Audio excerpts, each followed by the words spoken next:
खुशमदीद इस तरह की मजीद अच्छी हिस्ट्री वाली वीडियोस देखने के लिए हमारा चैनल सब्सक्राइब कर लें। तारीख के सफ़हात ऐसे किरदारों से भरे पड़े हैं जो अपनी कौम के हीरो कहलाए, लेकिन कुछ ऐसे भी हुए जिन्होंने लालच, जाती मफाद और इक़्तिदार की होश में अपनी कौम को धोखा दिया।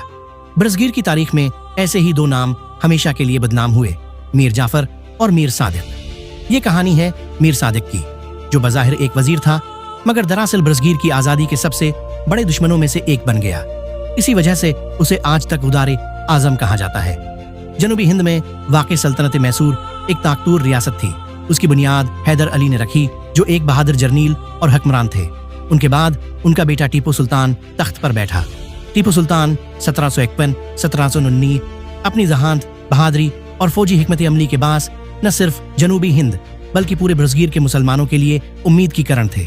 उन्हें जदीद हथियारों और राकेट साजी में कमाल हासिल था। अंग्रेजों के खिलाफ उनकी मुजाहमत ने उन्हें शेर मैसूर का खिताब दिया। उस जमाने में अंग्रेज ईस्ट इंडिया कंपनी के जरिए पूरे बरसगीर पर कब्जा जमाना चाहते थे। वो मुख्तलिफ रियासतों को लड़ाकर कमजोर करते और फिर अपने साथ मिला लेते। मराठे, निज़ाम दुकन और कुछ मकामी हुक्मरान पहले ही अंग्रेजों के साथ समझौते कर चुके थे, लेकिन टीपू सुल्तान वो वाहिद हुक्मरान थे जो डटकर अंग्रेजों के खिलाफ खड़े रहे। अंग्रेजों के लिए सबसे बड़ी रुकावट यही मैसूर की रियासत थी। इसी दूर में मीर सादिक सामने आता है। वो दरबारी मैसूर का एक वजीर था। इब्तिदा में वो एक आम दरबारी के तौर पर शामिल हुआ, लेकिन आहिस्ता आहिस्ता ताकतूर मनसिब तक पहुंच गया।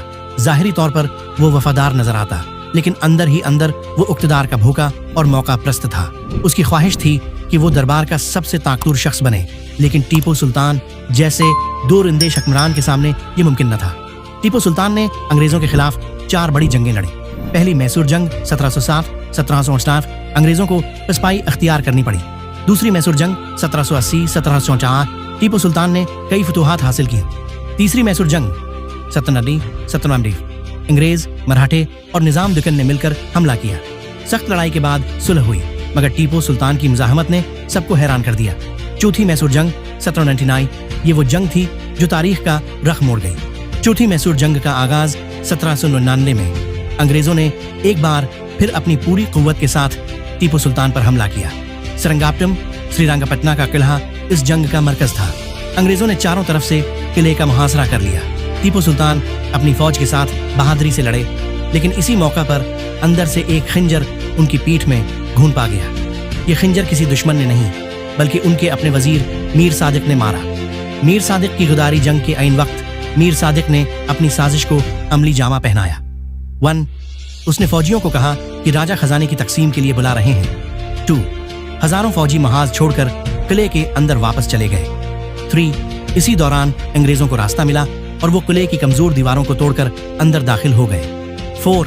मीर सादिक ने किले के दरवाजों और दिफाई निजाम की तमाम मालूमात पहले ही अंग्रेजों को दे रखी थी। ये सब कुछ चंद लम्हों में हुआ और नतीजा ये निकला कि शेर मैसूर तन्हा रह गए। 4 मई 1799 को श्रीरंगापट्टनम के किले में अंग्रेज दाखिल हुए। टीपू सुल्तान आखिरी वक्त तक लड़ते रहे। आखिरकार वो दुश्मन के हाथों जामे शहादत नोश कर गए। टीपू सुल्तान की शहादत के साथ ही बरसगीर की आज़ादी की एक बड़ी उम्मीद खत्म हो गई। अंग्रेजों ने उसके बाद पूरे जनूबी हिंद पर कब्जा कर लिया। मीर सादिक का इंजाम टीपू सुल्तान की शहादत के बाद अंग्रेजों ने मीर सादिक को इनाम व इकराम देने की कोशिश की, लेकिन अवाम और सिपाहियों में उसके खिलाफ शदीद गुस्सा था। चंद ही दिन बाद सिपाहियों ने मौका पाकर मीर सादिक को कत्ल कर दिया। उसकी लाश को घसीटा गया और जल्लत आमीज तरीके से दफन किया गया। यूं वो हमेशा के लिए तारीख का बदतरीन गुदार बन गया। मीर सादिक को गुदारे आजम क्यों कहा जाता है? उसने जाती मफाद के लिए पूरी सल्तनत दुश्मन के हवाले कर दी। अगर वो गुदारी न करता तो टीपू सुल्तान अंग्रेजों को शिकस्त दे सकते थे। उसकी गुदारी ने न सिर्फ एक अजीम मुजाहिद को शहीद करवाया, बल्कि बरसगीर में अंग्रेजों की बुनियाद को मजबूत कर दिया। इसीलिए आज भी जब किसी को अपनी कौम का गुदार कहा जाता है तो मिसाल दी जाती है, ये मीर जाफर या मीर सादिक है। मीर सादिक की कहानी हमें ये सिखाती है कि कौमें हमेशा बाहर से आने वाले दुश्मन से नहीं हारते, बल्कि वो अपने ही अंदर के गुदारों की वजह से तबाह होती हैं।